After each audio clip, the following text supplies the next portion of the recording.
السلام علیکم ورحمۃ اللہ وبرکاتہ۔ الحمد للہ وحدہ والصلاۃ والسلام علی من لا نبی بعدہ۔ معزز سامعین، سورہ عنکبوت کی آیت نمبر 40 کے اندر اللہ رب العزت نے انسانوں کے پر آنے والی مصیبتوں کا سبب بیان کیا ہے۔ بستیوں پہ مصیبتیں کیوں آتی ہیں؟ پرسکون لہریں سیلاب کیوں بنتی ہیں؟ ٹھنڈی میٹھی ہوائیں طوفان کیوں بنتی ہیں؟ ہریالی اور دفینے اگلنے والی زمینیں زلزلوں کا روپ کیوں اختیار کرتی ہیں؟ ہنستے بستی بستیاں بنجر کیوں ہو جاتی ہیں؟ گھروں سے محبتیں کیوں اٹھ جاتی ہیں؟ فصلوں میں سڑیاں کیوں بھر جاتی ہیں؟ جسم بیماریوں کی زد میں کیوں آ جاتے ہیں؟ ناچاکیاں کیوں ہو جاتی ہیں؟ موسم بے رحم کیوں ہوتے ہیں؟ آپس میں نفرتیں، عداوتیں، بے چینیاں، بے قراریاں یہ کیوں آتی ہیں؟ الغرض انسانی بستیوں پہ اترنے والی پریشانیوں کا سبب اللہ کریم نے سورہ عنکبوت کی آیت نمبر 40 کے آغاز میں 3 لفظوں پر مشتمل آیت کے ایک ٹکڑے میں دیا ہے۔ یہ قرآن مجید کی بلاغت ہے کہ انسانوں کا سب سے دیرینہ مطالبہ، انسانوں کا سب سے بڑا مسئلہ کہ بستیوں پر آنے والی پریشانیوں کو روکا جائے۔ پریشانی جسمانی ہوں، روحانی ہوں، ذہنی ہوں، نفسیاتی ہوں، چھوٹی ہوں، بڑی ہوں۔ قرآن مجید نے کمال حکمت کے ساتھ، انتہائی بلاغت کے ساتھ انسانوں کے اس دیرینہ مسئلے کا حل 3 لفظوں پر مشتمل ایک چھوٹے سے ٹکڑے میں دیا۔ کیا دیا کہ سنو، پریشانیاں آتی نہیں، بھیجی جاتی ہیں۔ یہ یقین رکھو، کوئی پتا خود نہیں گرتا، بادل سے کوئی قطرہ خود نہیں ٹپکتا، ہواؤں میں پنچھی اپنی مرضی سے زیادہ پر نہیں ہلا سکتا، موزور سرکش تیز ہوائیں ریت کا ذرہ آگے پیچھے نہیں کر سکتی جب تک اللہ نہ چاہے۔ تو تمہارے اوپر پریشانیاں از خود نہیں آتی، اتفاقاً نہیں آتی، بائی چانس نہیں آتی، بائی چائس آتی ہیں، انتخاباً آتی ہیں، شعوری عمل کے تحت تمہارے اوپر آتی ہیں۔ لیکن سوال یہ ہے کہ پریشانیاں آتی کیوں ہیں؟ تو قرآن نے کہا فَكُلًّا أَخَذْنَا بِذَنبِهِ، سنو کہ ہم جس پہ پریشانی بھیجتے ہیں اس کے گناہوں کی وجہ سے بھیجتے ہیں۔ میری پریشانی کا سبب میرا باپ نہیں، میرا سسر نہیں، میرا بھائی نہیں، میرا حکمران نہیں، میرے وجود سے نکلنے والے غلط اعمال ہیں۔ یہ صحیح تشخیص ہے جو قرآن نے کی ہے۔ مرض کی تشخیص درست ہو تو اللہ چاہے تو کم مدت میں شفا مل جاتی ہے۔ اگر تشخیص غلط ہو جائے تو غلط اعضاء تو ٹھیک نہیں ہوتے، تندرست اعضاء بھی خراب ہو جاتے ہیں۔ خراب جگر تھا، تشخیص گردہ ہوئی، جگر ٹھیک نہیں ہوگا، علاج سے گردہ ضرور خراب ہو جائے گا۔ قرآن نے صحیح تشخیص کی ہے کہ اپنی پریشانیوں کا پشتارا اور سبب کسی اور کو قرار نہ دو۔ تمہارے وجود پہ اترنے والی پریشانی تمہارے وجود سے نکلنے والے گناہوں کا فطری رد عمل ہے۔ فَكُلًّا أَخَذْنَا بِذَنبِهِ، ایٹم بم، نائٹروجن بم، ہائیڈروجن بم، منہ زور طوفان، زمین پہ جھٹکے انسانی بستیوں کے لیے اتنے خطرناک نہیں ہوتے جتنے گناہ خطرناک ہوتے ہیں۔ گناہ سے بڑی موذی چیز انسانی بستیوں کے لیے کوئی نہیں ہے۔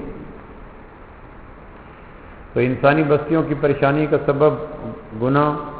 سوال یہ ہے گناہ کیوں آدمی کرتا ہے؟ قرآن صرف مرض کی تشخیص نہیں کرتا، علاج بھی بتاتا ہے۔ صرف ڈائیگنوز نہیں کرتا، سب اس کا ٹریٹمنٹ بھی بتاتا ہے۔ تمہاری پریشانیوں کا سبب تمہارے گناہ، اور تمہارے گناہوں کا سبب تمہارا کمزوری ایمان ہوتا ہے۔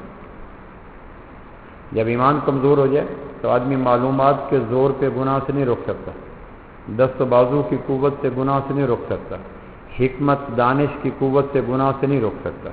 ہو ہی نہیں سکتا کہ کمزور ایمان ہو, اور اس کے علاوہ کوئی طاقت آدمی کو گناہوں سے روک سکتے, ایسا ہو ہی نہیں سکتا. کمزوری ایمان گناہوں کو جنم دیتی ہے. گناہ کیا ہوتے ہیں؟ اللہ جس چیز سے روکے آدمی اس کو کرے, اللہ جس چیز کو کرنے کا کہے آدمی نہ کرے, اس کو گناہ کہتے ہیں. ماں کو دیکھو, کسی کی ماں کو نہ دیکھو, سچ بولو جھوٹ نہ بولو, قرآن سنو موسیقی نہ سنو, جمہوریت کی تائید نہ کرو خلافت کی تائید کرو, حلال کھاؤ حرام نہ کھاؤ, میرے محبوب کے پیچھے چلو, فیشن ڈیزائن میچنگ کے پیچھے نہ چلو, درہم ڈالر یورو دینار کی محبت دل میں نہ لاؤ, مسنون اعمال کی محبت دل میں لاؤ. اللہ کچھ اوامر دیتا ہے, کچھ نواہی دیتا ہے, کچھ کرنے کا کہتا ہے, کچھ روکنے کا کہتا ہے. اور ہر افسر کو ماتحت پر اگر حق ہوتا ہے تو خالق کو مخلوق پر حق بھی ہے. اگر ہر مالک کو نوکر پہ کچھ اختیار ہے تو اللہ جیسے مالک کو اپنے بندوں پر کچھ نہ کچھ آرڈر دینے کا بائی لاجک اختیار بھی بنتا ہے. جس نے آنکھ دی ہے اس زیادہ حق رکھتا ہے کہ دیکھنے کا شیڈول دے, جس نے زبان دی ہے زیادہ حق رکھتا ہے کہ الفاظ کا نظام الاوقات دے, جس نے کان دیے ہیں زیادہ حق رکھتا ہے کہ کن لفظوں کو اندر نہ آنے دے اور کن کو آنے دے. سو اللہ کو یہ حق ہے کہ بندوں کو کچھ کہے کچھ سے روکے. اللہ جس سے روکے اس کا رک جانا نیکی, اللہ جس کو کہے اس کا کر دینا نیکی. لیکن کہنے والے پہ کرنا اور رکنے والے سے رک جانا, اس کا تعلق معلومات سے نہیں, اس کا تعلق ایمان سے ہوتا ہے. ہر آدمی کی زندگی کے موڑ میں کئی ایسے مرحلے آتے ہیں, کرے تو ماں باپ راضی, نہ کرے تو اللہ راضی, ایسے کام آ جاتے ہیں.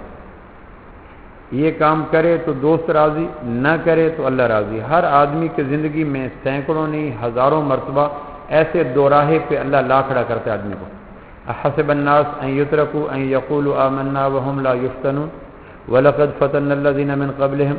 یہ کیسے ممکن ہے کہ تم بھری کائنات میں میرے اوپر ایمان لانے کا دعویٰ کرو اور ہم تمہارے دعوے کو بغیر دلیل مان لیں؟ ام حسبتم ان تدخلوا الجنہ ولما یاتکم مثل الذین خلوا من قبلکم مستهم البأساء والضراء وزلزلوا حتی یقول الرسول. کیسے ممکن ہے کہ ایمان لانے کے بعد جنت کا دعویٰ کرو اور ہم تمہارے کھوکھلے ناروں پر خوش ہو کر ہم مطمئن ہو جائیں کہ تم جو کہتے. ایسا نہیں. دعویٰ دلیل مانگتا ہے, قول عمل مانگتا ہے, یقین صداقت مانگتا ہے. یہ قرآن مجید میں آتا ہے. ام حسبتم ان تدخلوا الجنہ احسب الناس ان یترکوا ان یقولوا آمنا وهم لا یفتنون. آدمی کسی ایسے موقع پہ ہوتا ہے, یہ کام کرے تو بچہ راضی, نہ کرے تو اللہ راضی. اللہ دیکھتا ہے کہ ایمان والا کیا کرتا ہے. یہ کروں تو بیوی راضی, نہ کروں تو اللہ راضی. اب اس بیچ دو راہے میں کھڑا کر کے اللہ دیکھتا ہے کہ یہ بیوی کی رضا چاہتا ہے یا اللہ کی, دوست کی رضا چاہتا ہے یا اللہ کی, نفس کی خواہش کی تمنا کی تکمیل چاہتا ہے یا اللہ کی. آدمی کا انر سیلف کبھی کسی چیز کو چاہتا ہے, اللہ کہتا ہے نہ اس کے قریب نہ جاؤ. اندر کی دنیا, نفس کی دنیا, خواہش کی دنیا پورے ایکا کر چکی ہوتی ہے, کرنا چاہیے. آسمان کی تجلیات کہتے ہیں قریب مت پھڑکو, تو اللہ اوپر سے فوکس کر دیتا ہے میرا بندہ ہے یا نفس کا بندہ. اس لیے اقبال کہتے ہیں عبد سے عبد ہو بننا بڑا مشکل کام ہے. اللہ نے اپنے محبوب صلی اللہ علیہ وسلم کو متعدد مقام پہ عبد ہو کہا, یہ میرا بندہ ہے. سبحان الذی اسری بعبدہ, یہ میرا بندہ ہے. فاوحی الی عبدہ ما اوحی, میرا بندہ ہے. اشہد ان محمدا عبدہ, یہ میرا بندہ ہے. عبد سے عبد ہو یہ بننا مشکل ہے, اور یہاں سے چل کر کیٹو کی چوٹی پہ پہنچنا یہ آسان ہے. ایگری کی اس مسئلے سے ٹوورڈز مغرب جا کر کینیڈا کے نیاگرا فال میں جانا اور وہاں سے کسی کوشش کر کے فجی کے جزیرے پہ پہنچنا یہ آسان ہے, لیکن عبد سے عبد ہو بننا مشکل ہے. آدمی پس جاتا ہے, قسطوں میں مر جاتا ہے. یہ شہادت گئے الفت میں قدم رکھنا ہے. لوگ آسان سمجھتے ہیں مسلمان. کائنات کی سب سے بڑی ڈگری ہے مومن. ایم اے کرنے کے لیے راتوں کو جاگنا پڑتا ہے, ایم فل کرنے کے لیے آنکھوں کو خون کرنا پڑتا ہے, پی ایچ ڈی کرنے کے لیے جسم کو قسط میں مارنا پڑتا ہے, پوسٹ ڈاکٹریٹ کرنے کے لیے آدمی کو اپنی ساری پسند ناپسند چھوڑ کر پردیس دور فضاؤں میں میلے کمروں کے بیچ میں یادوں کے جہان آباد کرنا پڑتا ہے. کہاں دور دنیا 7 سمندر پار گیا پڑا ہے. کیوں؟ پوسٹ ڈاکٹریٹ کرنی ہے. کیوں ڈاکٹریٹ کرنی ہے؟ بیوی کی یادیں اندر، بچوں کی یادیں اندر، وطن کی پگڈنڈیوں کی یادیں اندر، گھر کی چیزوں کی یادیں اندر. حتیٰ کہ پردیس میں وطن کا کوا بھی نظر آئے تو آنکھیں ٹیکٹر کی لگا کے دیکھنے لگ جاتی ہیں. یہ پنچھی میرے وطن کی فضاؤں میں بھی اڑا کرتا ہے. یادیں تو اس قدر منہ زور ہوتی ہیں. تو آدمی کتنی چیزوں کو خون کر کے پڑھ رہتا ہے. ڈگری لینی ہے پوسٹ ڈاکٹریٹ کی، اور یہ کوئی ایسی ڈگری نہیں ہے جو اسپیسیفک مسلمان کے ساتھ ہو. ہندو بھی کر سکتا ہے، عیسائی بھی کر سکتا ہے، یہودی بھی کر سکتا ہے، ایتھیسٹ بھی کر سکتا ہے. تو ایسی ڈگری کے لیے خون کرنا پڑتا ہے اپنے خوابوں کو، جاگتی آنکھوں کو لہو کرنا پڑتا ہے، اور پھر جا کے یہ دنیا کی ڈگریاں ملتی ہیں. آسمان کی سب سے بڑی ڈگری مومن. اور اللہ کہتے ہیں بس تم کہو اشہد ان لا الہ الا اللہ و اشہد ان محمد عبدہ و رسولہ، بس تمہارے اس قول پہ عمل کر لو اور یقین کر لو. ایسا نہیں ہوگا. جس ڈگری نے دونوں جہانوں میں نوازنا ہے، یقیناً اس کے لیے ہلا دینے والا امتحان آنا چاہیے. پرائمری ٹیچر کا امتحان آسان ہوتا ہے، کمپٹیشن CSS کرنے والوں کا امتحان مشکل ہوتا ہے. بڑے ڈگریاں، بڑے عہدے مشکل امتحان مانگتے ہیں. مومن سب سے بڑا عہدہ ہے، مشکل امتحان مانگتا ہے. اور آدمی روز جیتا ہے، روز مرتا ہے. آنکھ کہتی ہے دیکھو، اللہ کہتا ہے نہ دیکھو. زبان کہتی ہے بولو، اللہ کہتا ہے نہ بولو. کان کہتا ہے سنو، اللہ کہتا ہے نہ سنو. حلقہ احباب کہتا ہے کر گزرو. آسمان سے ایک فریاد آتی ہے نہ کرو. بیوی اور بچے معصوم لہجے سے کہتے ہیں یہ کرو. آسمان سے دھمکی آتی ہے نہ کرو. یہ تو شہادت گئے الفت میں قدم رکھنا ہے. مومن بننا یہ کوئی آسان کام ہے. حضرت عمر رضی اللہ عنہ کہنے لگے یا اللہ، میرے جسم کا کوئی عضو وہ کرے جو تو نہیں چاہتا، تو تجھے تیری عزت اور بڑائی کا واسطہ میرے اس جسم کو عضو کو بیکار کر دینا. میری آنکھ وہ دیکھے جو تو نہیں چاہتا، زبان وہ بول پسند کرے، کان وہ آواز پسند کرے، پیٹ وہ لقمہ پسند کرے جو تو نہیں چاہتا. اللہ تجھے تیری عظمت اور بڑائی کا واسطہ میری آنکھ کی بینائی اور زبان کی گویائی اور پیٹ کا نظام ہضم اور دماغ کا نظام تفکر، اللہ اس کو ختم کر دینا. میں اندھا ہو کے مرنا پسند کرتا ہوں بے حیا ہو کے زندہ رہنے کی نسبت. رضی اللہ عنہم ورضوا عنہ، یہ کوئی چھوٹی ڈگری ہے. جنت میں اللہ باقاعدہ دوپہر کے کھانے پہ اہل جنت کو بلا کر خود کھانا دے گا، لنچ پہ بلائے گا اور اس پہ کہے گا لو سب سے بڑی ڈگری میں تمہیں دیتا ہوں. لوگ کہیں گے کیا ڈگری ہوگی؟ آپ نے اللہ ہمارے چہروں کو روشن کر دیا، یا اللہ ہمیں جنت الفردوس کی فضائیں مقدر کر دی، لٹکے ہوئے پھل، بچھے ہوئے قلین، بہتے ہوئے چشمے، ابلتے ہوئے چشمے، اللہ آپ نے ہمیں یوں نکھار دیا. اللہ کہے گا نہیں، سب سے بڑی ڈگری تمہیں دینا چاہتا ہوں. تو جنتی دیکھیں گے کیا؟ اللہ کہے گا رضی اللہ عنہم ورضوا عنہ. یہ ڈگری جو جنت میں اللہ سب سے ایگزیبیشن ہوگی اور اس میں اللہ دے گا، یہ ڈگری اللہ نے دنیا میں صحابہ کو دے دی. یہ چھوٹا کام ہے صحابی بننا. تو ایمان اندر ہو تو آدمی کہتا نہ نہ، بیوی بچے ہنسیں یا روئیں، ماں باپ راضی ہوں یا ناراض، دوست احباب ملیں یا جدا ہوں، ضرورتیں پوری ہوں یا ٹوٹیں، دل چاہے یا نہ چاہے، تخت ملے یا تختہ، کھانا بدوش ہو جاؤں یا محلات کا باسی ہو جاؤں، سر گردن سے اتار دیا جائے یا سر کے اوپر تاج شہنشاہی رکھ دیا جائے، میں ہر چیز توڑوں گا، چھوڑوں گا، موڑوں گا، اللہ کی ذات کو کسی چیز پر داؤ پہ نہیں لگاؤں گا. آپ اندازہ کریں مصر کے ڈیزرٹ کے اوپر جب امام کائنات صلی اللہ علیہ وسلم کی سواری گزری معراج کی شب، براق پہ گزرے، جب صحرائے سینا سے گزرے ہیں تو آپ ایک خوشبو آئی. تو جبریل اور میکائیل دائیں بائیں فلائی کر رہے تھے. آپ نے پوچھا جبریل ہم جنت میں پہنچ گئے؟ کہا نہیں. کہا یہ خوشبو؟ کہ اللہ کے محبوب یہ 3 بیٹیاں اور 1 ماں اس کے قبر سے اٹھنے والی خوشبو ہے جو صحرائے سینا مصر کے صحرا کے اندر دفن ہے. ان کی ہڈیوں سے نکلنے والی خوشبو آپ کو مصر کی فضاؤں کے اندر محسوس ہو رہی ہے. یہ جنت الفردوس نہیں ہے، یہ ایک مومن فیملی کے قبر سے نکلنے والی خوشبو ہے. یہ وہ خاتون تھی جس نے ایمان کو بچایا.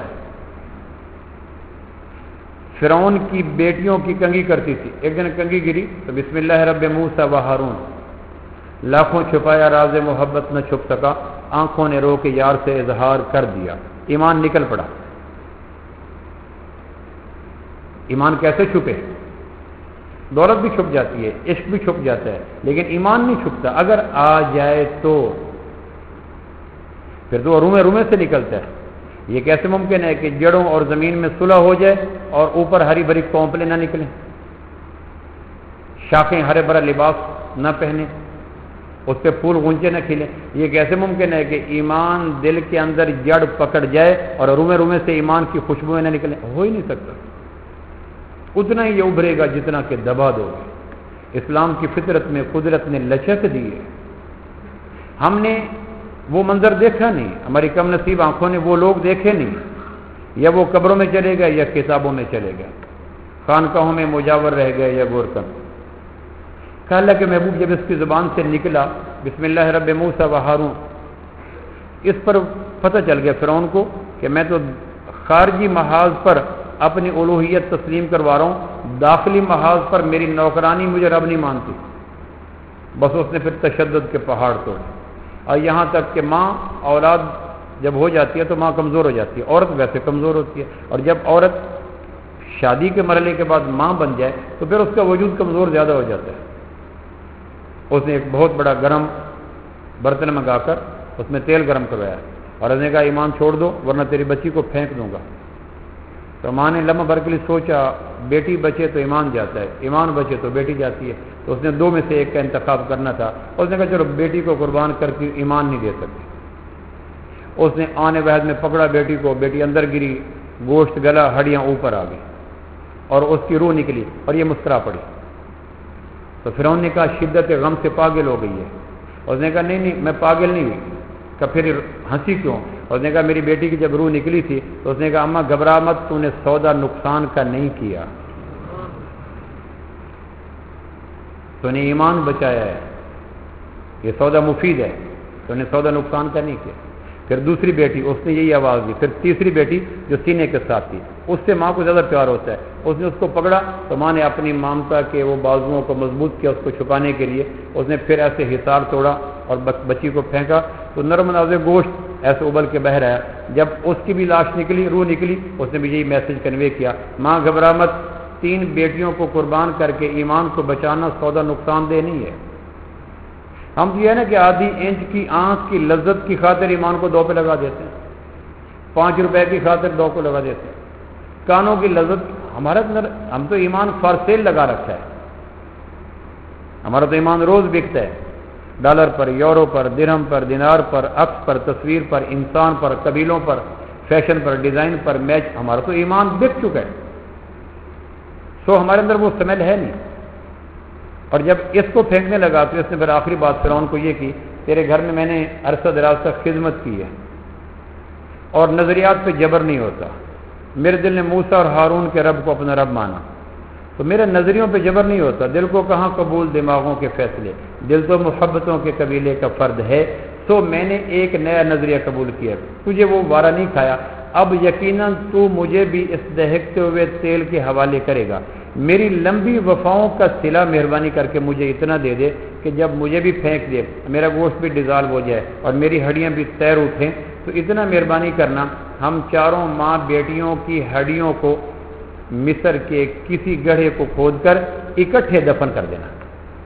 مجھے ایک انداز سے قرار ملے گا کہ میری اور میری بچیوں کی ہڈیاں اکٹھی پڑی ہیں. اب لاجک کی دنیا میں یہ بات سمجھ نہیں آتی, لیکن ماں کی مامتا کو بنیاد بنایا جائے تو عین فطری مطالبہ ہے. اس نے کہا چلو ہم یہ کر دیں گے. تو اس نے ساری ہڈیوں کو اکٹھا کیا, دفن کر دیا. کم و بیش 4000 سال کے بعد امام کائنات صلی اللہ تعالی علیہ وسلم جب معراج پہ تشریف لے گئے ہیں تو یہاں سے سواری گزری ہے. 4000 سال قبل ہڈیاں مصر کے ریت کے صحرا میں, وہاں سے جو خوشبو کے ہلے اٹھے ہیں تو آمنہ کے لال کو گمان گزرا ہے گویا ہم جنت میں داخل ہو گئے. ایمان خوشبو دیتے ہیں. تو پریشانیوں کا سبب گناہ اور گناہوں کا سبب ایمان. ایمان مضبوط کیسے ہے؟ تو یہ جنس نہیں ایمان جسے لے آئیں دکان فلسفہ سے، ڈھونڈے سے ملے گی عاقل کو یہ قرآن کے سپاروں میں، تلیت علیہم آیاتہ زادتہم ایمانا۔ جب ہم چھوٹے چھوٹے انسانوں کی خاطر اللہ کو داؤ پہ لگاتے ہیں تو سبب یہ ہوتا ہے کہ ہمارے دل میں اللہ کی عظمت کم پڑ چکی ہوتی ہے اور اللہ کی مخلوق کی عظمت پھیل چکی ہوتی ہے، اور یہ ہو ہی نہیں سکتا ذات کی عظمت کمزور پڑ جائے تو بات کی عظمت دل میں آ جائے، یہ ہو ہی نہیں سکتا۔ اب ہمارا ایمان کیسے مضبوط ہو؟ ایمان مضبوط ہوگا تو پھر آدمی گناہوں سے بچے گا، ورنہ دنیا کی کوئی طاقت آدمی کو گناہوں سے نہیں بچا سکتی۔ ایمان کو مضبوط کرنے کے لیے اللہ نے خود قرآن میں اپنی عظمت کو اندر ڈالنے کے لیے اشارے کیے ہیں۔ کچھ باتیں میں نے گزشتہ جمعے عرض کی تھی کہ اللہ کہتا ہے دیکھو میں کتنا بڑا ہوں۔ اللہ آپ کی بڑائی کی دلیل، اللہ کہتا ہے میری پھیلی ہوئی کائنات کو دیکھو۔ اس پہ میں نے تفصیل سے گفتگو گزشتہ جمعے کی تھی۔ آدمی پھر بھی نہیں دیکھتا تو اللہ انگلی پکڑ کے دکھاتا ہے، قل ارأیتم اولم یروا الی الطیر فوقہم صافات ویقبضن۔ یہ ایسے ہے جیسے کسی کی انگلی پکڑ کر آنکھوں کی پتلیاں کھول کر آنکھوں کے وائپر کو ٹھہرا کر اس کی آنکھوں کو فوکس کیا جائے۔ اولم یروا الی الطیر فوقہم صافات ویقبضن، تم دیکھتے نہیں ہو یہ آدھے فٹ کے وجود میں پورے جہاز کا نظام اور یہ لاکھوں پنچھی ہوا کے سمندر میں تیرتے ہوئے کوئی ٹیکنیکل فالٹ سے کبھی نہیں گرا، باہم حادثہ کبھی نہیں ہوا۔ اور تم نے دیکھا ہوگا چیلوں کو ہوا کے سمندر میں اپنے پروں کی موومنٹ چھوڑ دیتی ہیں، ما یمسکہن الا الرحمن۔ چھوٹے سے پنچھی کے اندر اتنے بڑے حیرت انگیز کارنامے، اللہ اپنی قدرتوں کو بتلانے کے لیے ان چیزوں کی طرف اشارہ نہیں کرتا جو خوردبین کی نظر میں ہے یا پوسٹ ڈاکٹریٹ والے کی نظر میں ہے یا پی ایچ ڈی والے کی نظر میں ہے۔ اللہ موٹی موٹی باتوں کی طرف اشارہ کرتا ہے، الیکٹران پروٹون نیوٹرون کی بات نہیں کرتا، نیوکلس کی بات نہیں کرتا، گریویٹیشن فورس یا بلیک ہولز کی بات نہیں کرتا، sulphuric acid nitric acid potassium اس کی بات نہیں کرتا۔ اللہ موٹی موٹی بات، اولم یروا الی الطیر فوقہم صافات ویقبضن، دیکھتے نہیں ہو ہواؤں کے اندر اڑتے ہوئے پنچھی، لاکھوں پنچھی پرواز کرتے ہیں، کبھی کبھی دو پنچھی آپس میں ٹکرا کے گرتے ہوئے دیکھے؟ کبھی کسی پنچھی کو ٹیکنیکل فالٹ کی بنا پر زمین پہ لینڈ کرتے ہوئے دیکھا؟ یہ ہے تمہارا رب اس جیسی کروڑوں پنچھی بنا کر۔ میں اپنے گاؤں میں پھر رہا تھا، دریا کے کنارے، جہلم چناب ہمارے قریب آ کے ملتا ہے ہیڈ تریموں کے پاس، تو میں ایسے ہوا خوری کے لیے دریا کے کنارے پھر رہا تھا، تو خشک پتوں میں حرکت ہوئی، میں قریب گیا تو پتے ہلے، پاس ماہی گیر پھر رہا تھا، اس نے مجھے دیکھا تو میرے پاس ہے، میں وہاں کھڑا تھا، کیا دیکھ رہے ہو؟ میں نے کہا خشک پتوں کے بیچ میں حرکت ہو رہی ہے۔ اس نے ڈنڈے سے پتے دائیں بائیں کیے تو چھوٹا سا ایک ایسا چھوٹا سا پرندہ جس کو اس نے اٹھا کے اپنی مٹھی میں بند کیا، اس کی چونچ، اس کی دم، اس کے پاؤں، اس کے پنجے ننھی منی مٹھی کے اندر بند ہو گئے۔ مجھے کہنے کہ پروفیسر صاحب یہ کیا ہے؟ میں نے کہا مجھے نہیں پتا۔ کہنے لگے اس ننھی منی مشینری کے اندر قدرت نے 4 بڑی مشینیں بھر دی ہیں۔ میں نے کہا کون سی؟ کہ اس کے اندر اڑتا ہوا جہاز بھی ہے، اس کے اندر تیرتا ہوا بحری جہاز بھی ہے، اس کے اندر غوطہ لگائی ہوئی آبدوز بھی ہے، اور اس کے اندر خشکی میں بھاگتا ہوا یہ ٹوڈی کرولا اور پراڈو اور پجارو بھی ہے۔ 4 ہی بڑی بڑی مشینری ہیں، یا زمین پہ چلنے والی، یا سمندر میں چلنے والی، یا سمندر کے اوپر چلنے والی، یا ہواؤں میں چلنے والی۔ کسی ایک میں 2 فنکشن نہیں ہوتے۔ ننھا منہ سے مخلوق مٹھی کے اندر بند، کہنے کہ اس میں 4 بڑے بڑے فنکشن فیڈ ہیں، یہ آبدوز بھی ہے، یہ سفینہ عابد بھی ہے، یہ F-16 بھی ہے، اور یہ پراڈو بھی ہے۔ میں نے کہا یہ ہے کیا؟ کہنے کہ یہ مرغابی کا بچہ ہے۔ مرغابی کا بچہ پانیوں کے اندر ایسے آدھا کلومیٹر تیرتا جائے گا، پانی کے اوپر تیرتا جائے گا، ہواؤں میں اڑتا جائے گا اور زمین پہ چلتا جائے گا۔ اللہ کہتے ہیں اولم یروا الی الطیر فوقہم صافات ویقبضن، دیکھتے نہیں ہو تمہارے رب نے کیسا ان کاموں کو کیا؟ یہ ایسے ہی ہے جیسے کسی کی آنکھوں کو وائپر کھولے جائیں اور منظر دکھلایا جائے، یہ دکھلا کے اللہ کہتا ہے یہ ہے تمہارا رب۔ قل ارأیتم ان اصبح ماؤکم غورا فمن یاتیکم بماء معین، دیکھتے نہیں ہو گرمیوں میں جب زمین تپ جاتی ہے تو بیچ میں ٹھنڈا پانی کون نکالتا ہے؟ اور زمین میں سردیوں میں جب زمین ٹھنڈی ہو جاتی ہے بیچ میں سے گرم پانی کون نکالتا ہے؟ اور گدلی مٹی سے تازہ پانی کون نکالتا ہے؟ اور مٹی اور پانی میں صلح کون کراتا ہے؟ صبح کے وقت سردیوں میں گرم پانی اور گرمیوں میں ٹھنڈا پانی، اور گدلے پن کے بغیر ان سے کہو یہ پانی کے چشمے کون بہاتا ہے؟ یہ دراصل اپنی قدرتوں کے چراغ جلانے کا ایک طریقہ ہے۔ قل ارأیتم ان جعل اللہ علیکم اللیل سرمدا الی یوم القیامہ، اگر قیامت تک رات کر دوں، من الہ غیر اللہ یاتیکم بضیاء، کون لائے گا سورج؟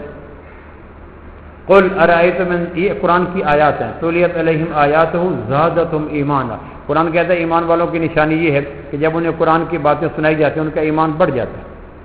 ان سے کو اگر قیامت تک میں سورج کھڑا کر دوں، قل ارأیتم ان جعل اللہ علیکم النہار سرمدا الی یوم القیامہ، قیامت تک سورج کھڑا کر دوں، کون رات لائے گا؟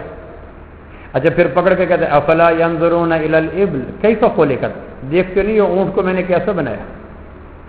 صحرا کی ریت اور پاؤں کے کشن، پانی کی کمی اور بڑی ٹینکی، درختوں کے خاردار درخت اور منہ میں جبڑوں کا سخت ہونا، لمبا سفر اور کوہان کا آسان ہونا، راستوں کا بھولنا اور میموری کا تیز ہونا، ہواؤں کا چلنا اور پلکوں کا ڈبل لگانا، اور یہ واحد اونٹنی جانور ہے جس کا جب چاہو دودھ نکال لو۔ قدرت کو پتہ ہے سینہ صحرا میں چلنے والے مسافروں کو کسی وقت بھی پیٹ کا دوزخ بھرنے کے لیے دودھ کی ضرورت پڑ سکتی ہے، گائے صبح شام دے گی، بھینس صبح شام دے گی، اونٹنی کو جب تھنوں کو ہاتھ لگا لو دودھ نکل آئے گا، اور بعض کہتے ہیں یہ واحد دودھ ہے جو پریزرو نہیں ہو سکتا،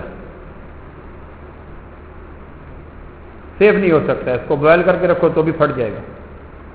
افلا ينظرون الى الابل كيف خلقت والى السماء كيف رفعت، آسمان کو بلند کس نے کیا؟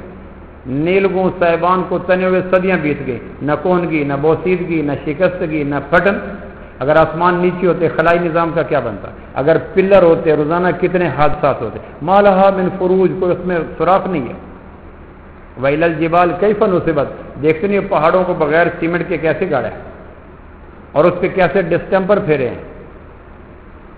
مکہ مکرمہ میں بیٹھا تھا ایک دوست کے پاس، تو اس نے کہا جی میں پاکستان جا رہا ہوں لیکن گاڑی کا میں نے انتظام کرنا ہے کہیں کھڑی کرنے کے لیے۔ میں نے کہا یہاں کھڑی رہے، کہیں دھوپ سے رنگ اڑ جاتے ہیں، 3 مہینے کی چھٹی پہ جا رہا ہوں، گاڑی باہر کھڑی رہے گی، دھوپ چلے گی، ہوائیں چلیں گی، آندھیاں آئیں گی، بارشیں برسیں گی، اور دھوپ کا تو دشمنی ہے رنگ کے ساتھ، اگر رنگ نہ مٹے تو دھوپ کی شکست ہے، رنگ مٹ جائے تو دھوپ کی فتح ہے، اور سورج اپنے چہرے پہ شکست کا داغ لینا نہیں چاہتا، سو وہ دھوپ کی منہ زور کرنوں کے ساتھ رنگوں کو اڑا کے رکھ دیتا ہے۔ اللہ کہتا ہے دیکھو تمہارے رب نے پتھروں پہ کیسے ڈسٹمپر پھیرے، اور رنگوں کو مٹانے والے سارے ایلیمنٹ وہاں ہیں۔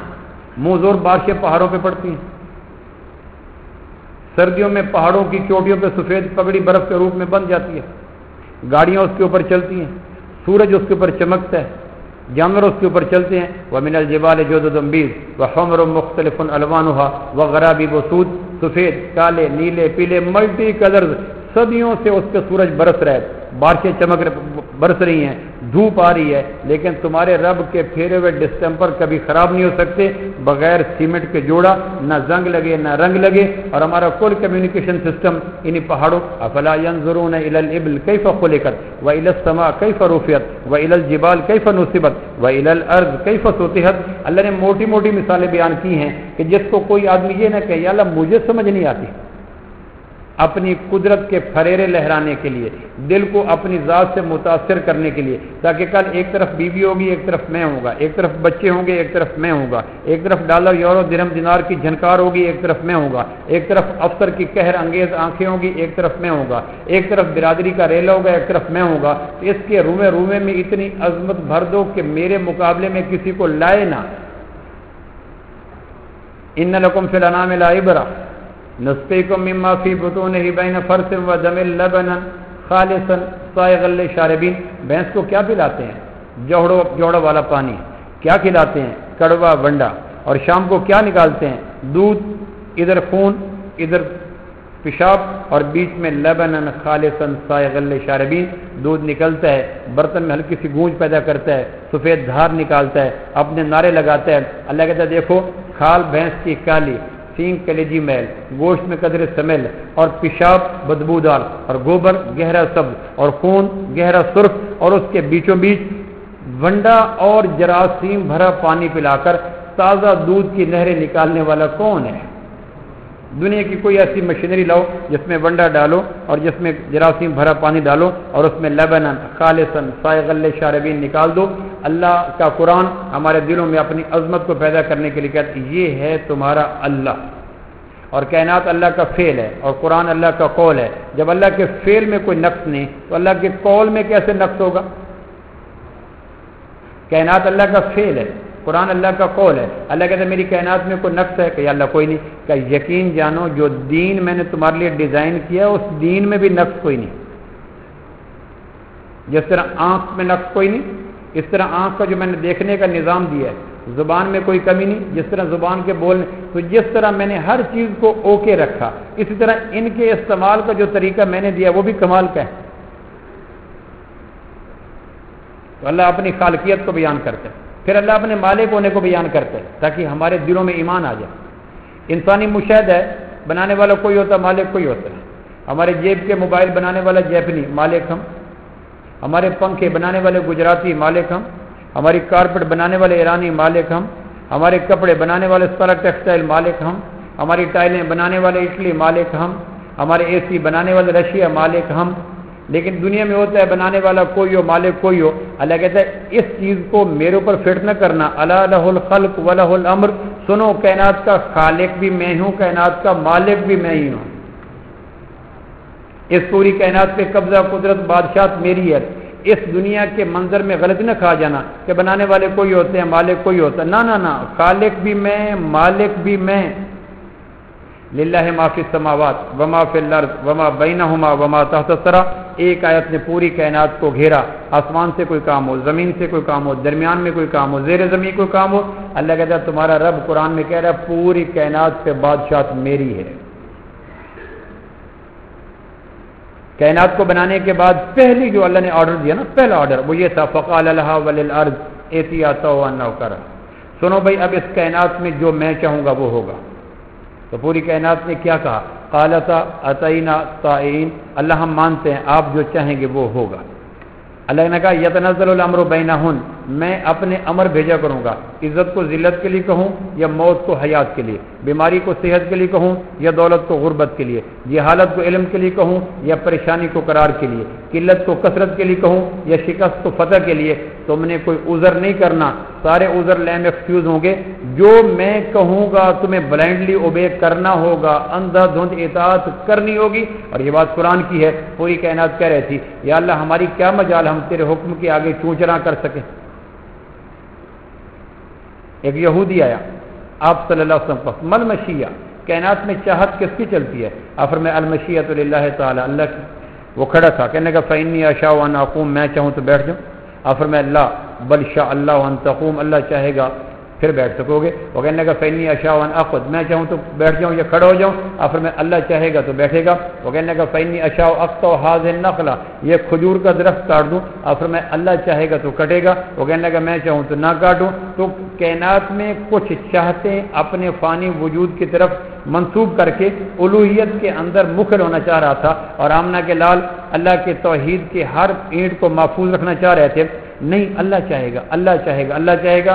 ابھی سوال و جواب کے نشست مسجد نبوی کے پاکیزہ اور سادہ و معصوم سے صحن میں مکمل ہوئی، اور آسمان سے صدیوں کا پینڈا طے کر کے جبریل اترے اور انہوں نے کہا اللہ کے محبوب آپ کے اور بدو کے سوال و جواب کو اللہ نے سنا. اللہ فرماتے ہیں لو میرے محبوب آج تو آپ نے میری توحید کی حجت پوری کر دی. اللہ نے سلام بھی بھیجا ہے، اور ساتھ کہتے ہیں یہ چاہ رہا تھا اس کائنات میں کچھ پارشلی کچھ اختیارات تو مجھے مل جائیں. میرے محبوب آج تو آپ نے میری توحید کی حجت پوری کر دی. واقعتاً اس کائنات میں وہ ہوتا ہے جو اللہ چاہتے ہیں. ایک یہودی آیا، وہ کہنے لگا ان اللہ جعل السماوات علی اصبع، اللہ نے آسمانوں کو انگلی پہ رکھا، والارضین علی اصبع، زمینوں کو انگلی پہ رکھا، والماء والثرى والشمس والقمر الغرض وسائر الخلق، اللہ کے علاوہ جو کچھ تھا اللہ نے انگلی پہ رکھا. فیہزہن، یوں انگلی کو حرکت دی. آپ مسکرائے، آپ نے کہا آگے کہو. یہودی کہنے لگا اللہ نے پوری کائنات کو اپنی انگلی مبارک پہ رکھ کر جھٹکا دے کر اس کے وجود میں ارتعاش، بھونچال، لہریں پیدا کر کے اس کو جڑوں سے اکھیڑ کے کہا انا الملک مالک الملک ملک الملوک قلوب الملوک فی یدی، میں بادشاہ، میں بادشاہوں کا بادشاہ، جو چاہوں گا کروں گا. آپ نے یہ بات سنی، مسکرائے. آپ فرمایا ہاں اللہ ہی کا قبضہ پوری کائنات میں ہے.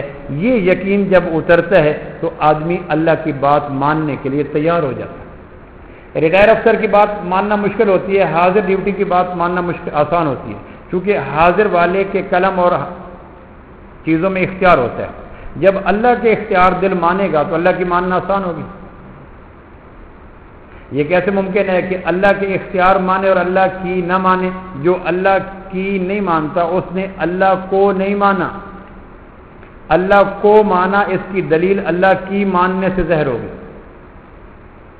اس لیے حضرت علی رضی اللہ فرمایا کرتے تھے انہ لا یکون فی الارض شیء حتی یقضی فی السماء، لوگوں آسمان پہ منظور ہوتا ہے، زمین پہ ظہور ہوتا ہے، اور وہ ضرور ہوتا ہے۔ حضرت عمر اپنے ہر جمعے میں یہ شعر پڑھتے خفض علیک فإن الامور بکف الالہ مقادیرها، اپنے اوپر سختی نہ کیا کرو، سارے کام تو اللہ کی مٹھی میں بند ہیں۔ فلیس یاتیک منہیھا ولا قاصر عنک مامورھا، اللہ جس کے لیے مٹھی بند کر دے، کوئی جادوگر، کوئی ساحر، کوئی مکوی، کوئی مدبر اللہ کی بند مٹھی کو کھول نہیں سکتا، اور اللہ جس کے لیے مٹھی کھول دے، کوئی آدمی اپنے حسد کی وجہ سے اللہ کی کھلی ہوئی ہاتھ کو بند نہیں کر سکتا۔ یہ یقین اتر جائے یہب لمن یشاء اناثا، جسے چاہوں مؤنث دوں، یہب لمن یشاء ذکور، جسے چاہوں مذکر دوں، اور یذوقهم ذکرانا و اناثا، جسے چاہوں جڑواں دوں اور جسے چاہوں بانج رکھوں۔ فمنهم من یمشی علی بطنہ، جسے چاہوں پیٹ کے بل چلاؤں، ومنهم من یمشی علی رجلین، جسے چاہوں دو ٹانگوں پہ چلاؤں، ومنهم من یمشی علی اربع، جسے چاہوں چار ٹانگوں پہ چلاؤں۔ میں کو پابند تھوڑا ہی ہوں، اللہ کی قدرت آزاد ہے، بھری کائنات میں کوئی چیز اللہ کی مجبوری کوئی نہیں۔ مشرکین مکہ کا المیہ یہ تھا کہ انہوں نے اللہ کی پیدا کی ہوئی کائنات کا اثر دل میں اتنا لیا کہ وہ کہتے تھے اللہ اپنے فیصلوں کے نفاذ کے لیے اپنی کائنات کے تعاون کا پابند ہے۔ اس پہ کہا نہیں، ہر چیز اللہ کی پابند ہے، اللہ کسی چیز کا پابند نہیں ہے، ہر چیز کے لیے ضروری اللہ ہے، ہر ایک کی مجبوری اللہ ہے، اور بھری کائنات میں اللہ کے لیے ضروری کوئی نہیں، اللہ کے لیے مجبوری کوئی نہیں۔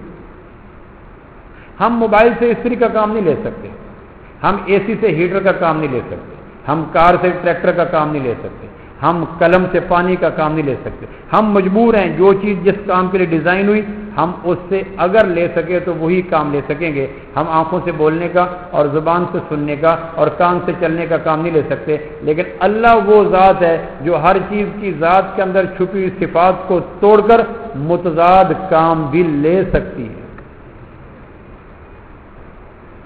کیونکہ بھری کائنات میں اللہ کی مجبوری کوئی نہیں، یہ یقین اترتا ہے تو ڈپریشن ختم ہوتی ہے، ٹینشن ختم ہوتی ہے، اندر تنے ہوئے جالے صاف ہو جاتے ہیں، خودکشی کی راہیں بند ہوتی ہیں، چہرے پہ پلاہٹ غائب ہو جاتی ہے، اور سوکھے لبوں پہ مسکان آ جاتی ہے، اور تنہائیاں ختم ہو جاتی ہیں، اور آدمی کہتے ہیں ہاں مجھے پتہ چلا ایک ذات وہ ہے جو ہر چیز کی لگی ہوئی کال کو کنیکٹ کر کے اپنی کال چلا دیا کرتی ہے۔ ٹیلی کام والوں کے پاس ایک سہولت ہوتی ہے جو جس کو ہاٹ لائن کہتے ہیں، کسی کی لگی ہوئی کال کو ڈسکنیکٹ کرنا اور اپنی کال چلا دینا، یہ کمیونیکیشن والوں کے پاس سسٹم ہوتا ہے۔ اسباب کی چلی ہوئی کال کو کاٹنا اور اللہ اپنی کال چلا دے، اللہ کے پاس اختیارات ہیں۔ زکریا علیہ السلام مریم صدیقہ کے پاس قرآن میں آتا، سورہ مریم میں پہنچے، کمرے کے اندر کمرہ، باہر کا کمرہ مکفل، اندر کا کمرہ کنڈا، تالا کھولا، کنڈا کھولا، اندر گئے تو 11 سال کی کم و بیش مریم بڑی بے نیازی کے ساتھ تازہ پھل کھا رہی ہیں۔ زکریا علیہ السلام کی سالی کی بیٹی الزبتھ کی بھانجی تھی، الشبا، الزبتھ یہ زکریا علیہ السلام کی اہلیہ تھی، اور مریم صدیقہ روحانی مدارج اور درجات اور تزکیہ کے لیے آئیں زکریا علیہ السلام کے پاس۔ زکریا علیہ السلام صبح جاتے، شام جاتے، ایک دن جو گئے تو کنڈا کھولا، تالا کھولا، اندر گئے تو مریم کے پاس پھل، تو ماتھا ٹھنکا، یہاں تو کسی آدمی کا حاشیہ خیال نہیں جاتا، یہاں پھل کون دے گیا؟ تو قرآن کہتا ہے تعجب سے پوچھا یا مریم انا لکی ھذا، یہ کیا ہے؟ اس میں تعجب ہے، یہ کیا ہے؟ تو مریم کے لہجے میں کوئی ارتعاش نہیں، کوئی بھونچال نہیں، کوئی شک نہیں، اور بڑے معصومیت سے کہنے لگی ہو من عند اللہ، اللہ نے دیے۔ زکریا علیہ السلام نے پھل کو پکڑا، موسموں کو دیکھا، شاخوں پہ قیاس کیا، درختوں میں گئے، تصور میں باغوں کو سوچا، شاخوں پہ یہ پھل نہیں ہے، موسم گزر گیا ہے، بے موسم تازہ پھل، کہنے لگے مریم موسم تو پھلوں کا ہے نہیں، تیرے پاس بے موسم پھل کیسے آ گئے؟ تو حدیث میں آتے ہیں مریم کہنے لگے خالو، موسم اللہ کے پابند ہیں، اللہ موسموں کا پابند نہیں ہے، وہ اللہ ہی کیسا جو اپنے فیصلوں کو پورا کرنے کے لیے موسموں کی طرف پیاسی نگاہوں سے دیکھا کرے۔ جون آئے گا تو میں کیا کروں؟ جبریل پھل کیسے پکاؤں؟ جنوری آئے گی تو میں کیا کروں؟ ابھی جنوری آئی نہیں، میں مالٹے کیسے تیار کروں؟ پھر جس چیز کا اللہ پابند ہو گیا تو لاجک کہتی ہے اللہ اس کو مانو جس کا اللہ پابند بیٹھا ہے۔ اللہ اپنے فیصلوں کے نفاذ کے لیے جن کے تعاون کا پابند ہے تو دانش کہتی ہے اللہ پھر اس کو مانو۔ کہ خالو موسم اللہ کے پابند ہے، اللہ موسموں کا پابند نہیں ہے۔ اچھا اللہ بغیر موسموں کے پھل دیتا ہے؟ کہاں دیتا ہے؟ تو گھر واپس ہے، بیوی سے کہنے لگے تیری عمر 98 سال، میری عمر 128 سال، ہماری بوڑھی شاخ پہ اولاد کے پھل لگنے کا موسم ہے؟ تو الشبہ کہنے لگی سٹھیا گئے، دیوانے ہو گئے، میرے سے چلا نہیں جاتا، آپ کی کمر میں خم آ چکا ہے، جذبات میں ٹھہرا ہو چکا ہے، وجود ہماری کہولت کی منزلوں سے آگے گزر چکا ہے، جسم ہمارا بالکل بانجھ ہو چکا ہے۔ کہنے لگی ہاں، کہنے لگے پھر اولاد مل سکتی ہے؟ کہنے لگی یہ موسم تو نہیں ہے۔ کہنے لگے مریم کہہ رہی تھی اللہ بغیر موسموں کے دے سکتا ہے۔ کہنے لگے پھر مانگو دعا۔ تو مصلی بچھایا، کاف ہا یا عین صاد، ذکر رحمت ربک عبدہ زکریہ، یہ واقعات اللہ پر ایمان مضبوط کرتے ہیں۔ اس اللہ کو دو پہ لگا رہے ہو بیٹے کی خیز پر، اس اللہ کو چھوڑ رہے ہو بیوی کی چاہت پر، اس اللہ کو بائی پاس کر رہے ہو افسر کی خونی آنکھوں پر، اس اللہ کو چھوڑ رہے ہو ڈالر کی جھنکار پر۔ یہ اللہ ایک سائلنٹ میسج کنوے کرتے ہیں۔ دعا مانگی حبلی من لدنک ولی، اللہ بچہ تو دے۔ اوپر سے آواز ہے یا زکریا انا نبشرک بغلام اسمہ یحییٰ، اے زکریا مبارک ہو ہم تمہیں بچہ دیتے ہیں، نام بھی ہم ریکمینڈ کرتے ہیں، نام بھی یحییٰ ہوگا۔ کہنے لگے انا یکون لی غلام، میرا بچہ کیسے ہوگا؟ کانت امرتی آخر وقد بلغت من الکبر عتیہ، میری بیوی بانجھ ہوگی اور میں بڑھاپے کی حدوں سے اگلی منزلوں کا راہی ہو چکا ہوں، میرا بچہ کیسے ہوگا؟ اوپر سے واضح قال قذالک قال ربک هو علی حی، زکریا اپنے بیوی کا بڑھاپا اور اپنے بڑھاپے کی عمر کے اگلا حصہ مجھے مت دکھلا، تیرا رب جب کرنے پہ آتا ہے تو ہاٹ لائن چلا کر ساری کالوں کو توڑ کر اپنی کالوں کو چلا دیا کرتا ہے۔ یہ میں نے اس دور کے مطابق اللہ کی تشریح کی ہے کہ تیرا رب آزاد ہے، تیرا رب بھری کائنات میں پابند کوئی نہیں، وہ جو چاہے اس کا اگر پابند ہوتا تو کوئی باپ بناتا، پابند ہوتا تو کوئی بیٹا بناتا، پابند ہوتا تو کوئی بیوی بناتا، پابند ہوتا تو کوئی ہمسر بناتا۔ احد صمد لم یلد ولم یولد ولم یکن لہ کفوا احد ولم یکن لصاحبتہ، اگر اس نے کوئی پلر قائم کرنے تھے تو باپ کا پلر اچھا ہے، بیٹے کا پلر اچھا ہے، بھائی کا پلر اچھا ہے، جو اتنے بنیادی پلر قبول نہیں کرتا۔ آپ دیکھتے نہیں پارٹنرشپ میں لڑائیاں ہی ہوتی رہتی ہیں، وہ کہتے ہیں تھوڑا کام کرو لیکن شراکت نہ کرو، شریکوں میں روز سرد جنگ رہتی ہے، کچھ عرصے کے بعد دلوں میں تلخیاں آئی جاتی ہیں۔ تو ہمارے لیے شراکت کو پسند نہ کرنے والا اپنے لیے پارٹنر کیسے پسند کرے گا؟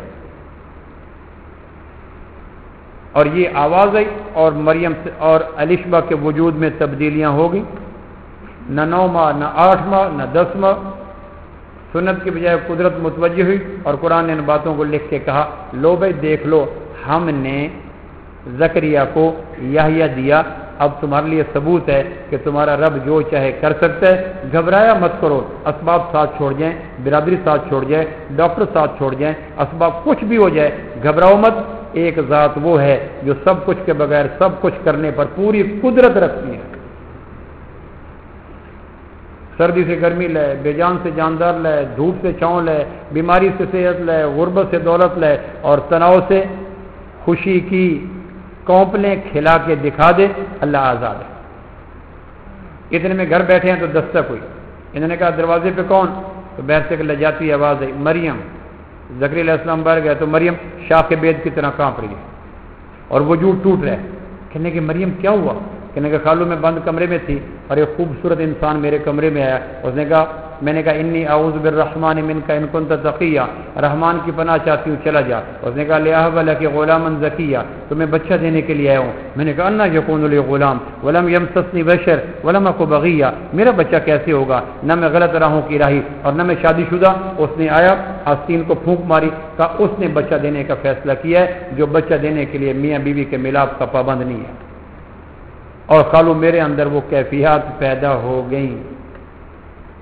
تو بھائیو ایمان اس بات کا نام ہے کہ آدمی کے اوپر مایوسی کا کمبل نہ آئے، دکھوں کی پت جھڑ کی رت نہ آئے، کسی حال میں آدمی ٹینس نہ ہو، ڈپریشن میں نہ آئے۔ اور یہی مومن کی میراث ہے اور یہی مومن کی سوغات ہے جو انتہائی ناخوشگوار حالات میں بھی اندر جگنو چمکا دیتی ہے۔ سبحان ربک رب العزت